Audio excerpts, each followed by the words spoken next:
Good morning. Welcome to episode 4, week 4 of The Huddle. As always, I am your host, Avery Schmidt, coming at you from Bellingham, Washington, and along with me is Douglas William Duncan. Doug, how we doing? Oh, we're doing well. I'm excited for the show today. We've got some good content coming up. Let's get right into it. Alrighty. So, for our intro today, we're going to go over favorite and least favorite sports announcers. Get us started. We'll go recent here. We'll start off with favorite. Maybe not all-time favorite, but right now in the sports world, especially football, middle of the season, Tony Romo. He's Romo for becoming CBS. one of my favorites. Dude, he's good. He's really good. I was watching the Thursday night game, and it just solidified it. He's into it. He loves what he does. It's awesome. Mm-hmm. Yeah, I think. Well, people would probably argue that he predicts maybe a little too much about what the play call is going to be, but he's always right. He's usually right. I probably like 95% of the time this year. Yeah, which actually makes it kind of fun to watch, and it's different. You don't get a lot of. Young. He's 30. 37, 38. No, actually 38. Yeah, something like that. But he's actually pretty entertaining to listen to. Dude, I love listening. Him and who's the guy he's with? Come on. Jim Nantz. There we go. There you go. They're a really good combo.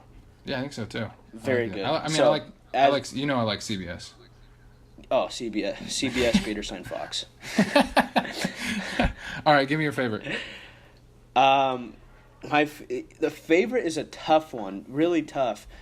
But I got to give it to Dick Vitale. Oh, okay. All right. That's all right. That's pretty good. And a lot of people can't stand him, but come on, baby, UNC #1 in the world. I love it, dude. It is awesome. Dickie V. He has the energy. He's still 70 years old, and he has the same amount of energy, if not more, than when he first started at ESPN in the 90s. Yeah. But another special shout out to Dave Niehaus, former Mariners announcer. And then another one that's high on my list is Bill Walton. You like Bill Walton? I love Bill Walton. And climbing the list has to be... He's such a goon. Right? Oh, he's hilarious. He's an oddball. And climbing up the list has to be Kevin Calabro as well. Yeah, true. R.I.P. Mike. Great job with the Blazers. Yeah, definitely. But no, I'll throw in Marv Albert. Basketball. Ooh.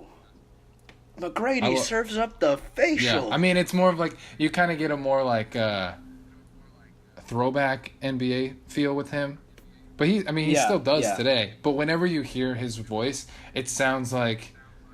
I feel like I'm watching Karl Malone and John Stockton. I was going to say, it's going to be 10 plus years ago. That's what you hear, but...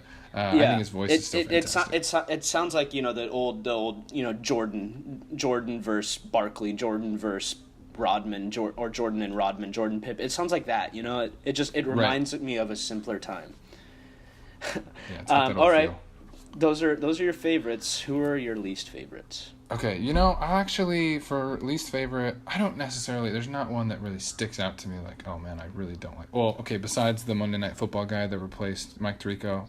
What's his name? Sean McDonough. He's really annoying. I can't stand him. But, I'll go. I told you I like CBS better than Fox. I just think Fox is, for some reason they're just not on top of it. Sundays I'd rather watch the CBS game. Absolutely. I think their announcer's better, all that stuff. But including that, I think Joe Buck sounds a lot better in baseball than he does on Sundays in football. Yeah, that's... If you listen to him in the World Series right now, it sounds nice. Oh, it is. It's bliss, dude. Yeah, but now there's no World Series without Joe Buck, Yeah, he makes it. He makes the whole World Series.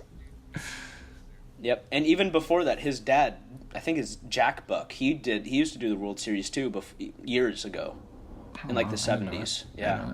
All right, quick. Give me your least favorite. Reggie Miller. He's kind of like Tony Romo. He knows the game really well, but my God, is he biased? We always talk about Blazer games and how he's always biased with Blazers. It's not just the Blazers. Yeah, it's not just the Blazer games. It's like before the game, he flips a coin. Okay, who am I going to hate today? Oh, shoot, I'm going to hate Kyrie Irving. Okay, here we go. Right, and then he just roasts him. Yeah. No, I agree. I like him, though. I mean, I like, Yeah, he's not he doesn't have a bad voice. He's always with the TNT crew, so I enjoy listening to the TNT crew. Yeah. But, individually, not so much. Yeah, and then quick shout out to my other three worst guys. Gus Johnson, or four, I should say. Gus Johnson on Fox on the Saturday call. Bob Costas outside of the Olympics. Matt Vasgersian on MLB Network. Just he needs to go. Dude, so you just MLB Network and NFL Network and brutal. NBA TV. Those are always just bad. Yeah. Unless they have former players on there. Yeah, exactly. They're usually bad. Last one is Steve Levy, who usually does the 9 a.m. Pacific time college football game. He needs to stay in the Sports Center broadcast booth. Like, he should not be out in doing live games. It's brutal. But it just stinks because that's the only game that's on at that time that I can get on live stream since I don't have cable. College life. Right, here we go. All right. MLB playoffs are almost coming to an end. Almost. And we got to experience one of, if not the greatest World Series game of all time the other night. Yeah, and I'm so sad I couldn't watch it live because, living in a dorm, can't access it. But saw highlights, looked fantastic. Yep. Can't believe the last couple innings. Oh my God, dude. I mean, to have Houston's two studs step up for them. Altuve solo homer, Correa solo homer. And then that was in the 10th, right? I was in the 10th, and then Springer, their other stud, come in and hit that 2-run jack to seal the deal.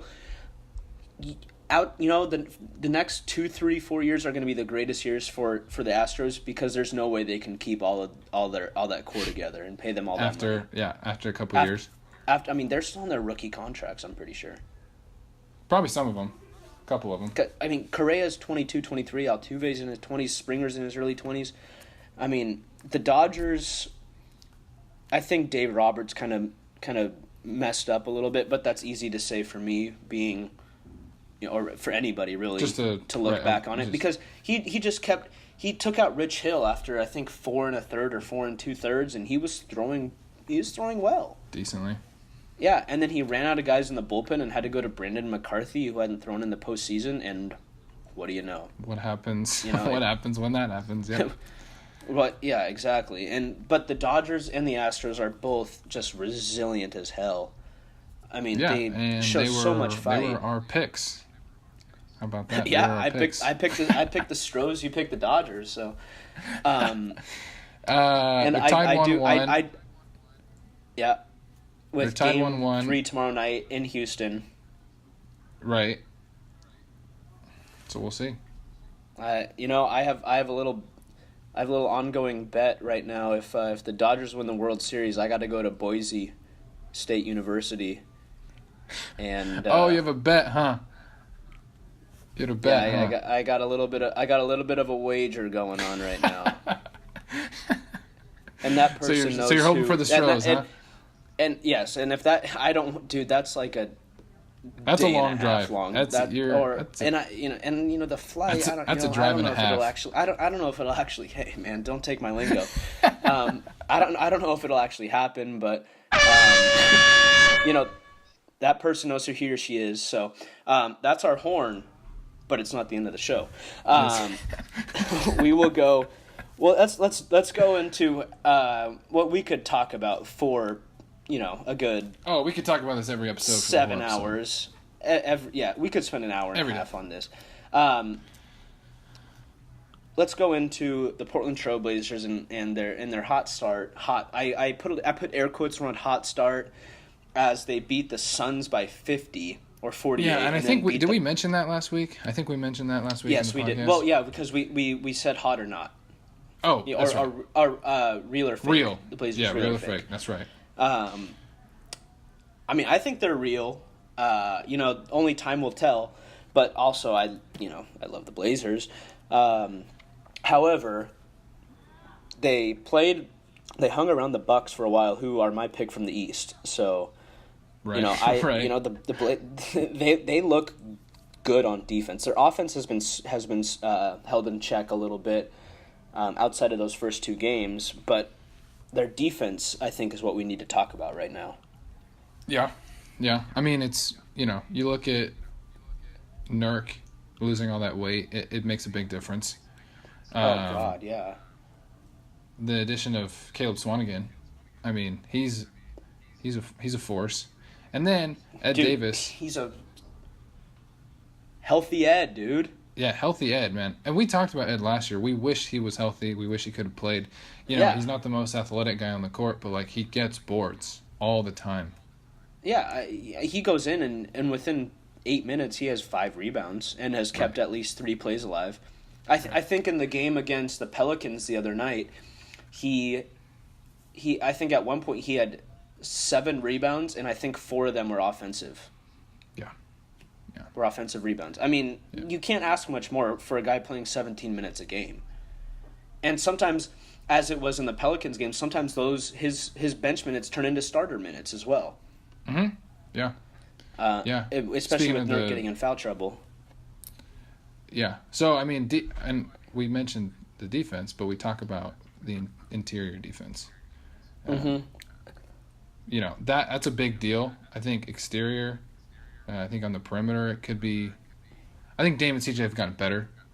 I just don't know how much better that they can get because they use so much of their energy running around on the offensive side. But and I think you're starting to see that a little bit as well in the offensive end because Dame the last 2 or 3 games has been kind of he's been sputtering a little bit to say the least on the offensive end, while his defense has looked phenomenal. Much the way, the Blazers, better, which I honestly am okay with. Yeah, I'm right. And by the way, the Blazers, I think, were the only team in the NBA to have their whole starting 5 on the plus end of the defensive rankings that really? NBA stats came out with. Yeah. I can't remember where I saw that. I saw it on Twitter somewhere, but I can't remember where exactly I saw it. However, let's get into Caleb Swanigan a little bit because he might just become the next just fan favorite Robin Lopez type guy here in Portland, and he's a lot more talented than Robin Lopez was. Right. Yeah. Not a knock on Rolo. No, we love Rolo, but defensively he's a man. I mean, he blocked. I don't know what was it, end of the third quarter against Pelicans, something like that. He had a block to end the quarter, and it was just like, my, what? Yeah, that's a rookie. Who has the audacity to meet somebody at the rim like that, running full speed down the court? Right. So Caleb Swanigan does. That's right. I enjoy him. His offensive game is pretty decent actually, but it's only going to go up. I think he's pretty much replacing Noah Vonleh. So. Yeah, look. Once he gets healthy and plays a few games, it's going to be a tryout for all the other NBA teams for them to see what he can do. Yeah. So. Because I think Olshey is going to try to bolster another pick out of that. He'll probably try to. Yeah. And maybe, I mean, I don't know where, if you were to trade if you didn't trade Vonleh, my apologies, where he would play or where he would fit in the lineup because they have a pretty fundamental, good-looking lineup going right now. Mm-hmm. And plus Myers Leonard's out as well. Yeah, I'm not too sad about that. No, that's fine. That's perfectly okay. There we go. So Blazers. Hey, real quick, wrap up the Blazers. Go for it. That game against the Bucks. What did you think about the ending? I think it was a good defensive play. Okay. I thought it was a really good defensive play by the best player in the league. I think I had more of an issue maybe with it could have been called a foul. Not upset with it. Did you see the travel? By Giannis? Yeah. Was it a travel? I think it was. I mean, nothing looks like a travel because he's 20 feet tall. Well, and they don't call travels very often. But no. But he's huge, so like it might not have been a travel, but I looked at it pretty closely and I didn't think it was a travel. I know that some of your ducks down there thought it was a travel, but I didn't think it was. I thought he took the legal step and a half. Oh my God, step and a half. All right, cool. Moving on. NFL. This week, Martavis Bryant dropped him.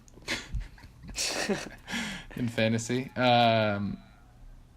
He complains on Twitter about what was it quote for quote, I have it right here. Juju is nowhere near better than me. All they need to do is give me what I want and y'all can have Juju and whoever else. So he's talking about trading obviously. But crazy, man. He goes off on this rant. Requests a trade. And weird, he's doubtful for this weekend. Well, they took him out of the game. Mike Tomlin's not going to play him. They demoted him to the scout team, bro. No way. They demoted him to the scout team. So, oh my gosh. Does he have much trade value? Let's put it this way. Would you want him on your team? If I was an owner / GM, I would trade for him. If I need a wide receiver, I would trade for him. He is so talented. Yes, he's a head case. I get that, but like, take the good with the bad sometimes. If you can get him under control, like the Dallas Cowboys did with Dez Bryant, when he got drafted, Laramie Tunsil. Like, if you can get guys under control and have a good system for them to be in. Yeah. I guess if your organization is like ready to be able to take on that kind of responsibility or that kind of trouble, I think totally. But like if you're the Cleveland Browns, no way you can handle a guy like that. You'll get another Josh Gordon. I was going to say you already have a Josh Gordon. And I mean, if there's a team that can do that in the NFL right now, it's the New England Patriots. That's true. I mean, they just won't. They won't give up a lot for a wide receiver, though. And it's not like I was going to say. It's not like they need depth at wide receiver with Julian Edelman and Malcolm Mitchell both on IR too. Yeah. Then with Hogan, Cooks, and Amendola. Yeah, Hogan and Cooks are they're fine. And then you got Gronk every other week. But I wouldn't want to. For me, there's no room for mental cases like that. For mental cases like Martavis Bryant. I mean, it just can't happen. Like if I'm Mike Tomlin, I'm doing the same thing. And if I'm another NFL owner, I'm taking my pen and I'm saying Martavis Bryant. There's a big X through his name. Crossing him off the list. There's a big X through his name. I get that. Yeah. That's how I feel with a lot of guys that go through the domestic abuse stuff in the NFL. I think those guys should instantly be just like tossed out the window. Shouldn't be on the team because that's unbelievable. But I don't know. Martavis Bryant hasn't been great this year, but like you look at when he was playing 2 years ago. Oh my word, he's really good. He's talented. He can win you games. There's no question he's a really, really, really good talent. Right. But it's just, you have to control him. Yeah. You have to. Yeah. Which coaches in the NFL, MLB, NBA doesn't matter. You're not there to babysit. You're there to win ball games. You're getting paid millions of dollars to win ball games, not to babysit a 25-year-old. It's true. True. So I mean, next year you're probably going to see Martavis Bryant's probably not going to be on the team next year. His contract is going to be up. I bet he's traded by week 8. I bet he's traded, before the trade deadline. That's our show. Time. That is the show. Man, that flew by. That did fly by. That was good. I like that. that flew by really quick. So, just like we said a week ago, the week prior, and the week prior to that, we're every Friday morning. Check us out. Follow us on Twitter at the Huddle Zero. We're gonna be there. We're gonna get more involved. We're gonna spread the name a little bit. So be ready for that. And thanks for tuning in. And we will see you next week.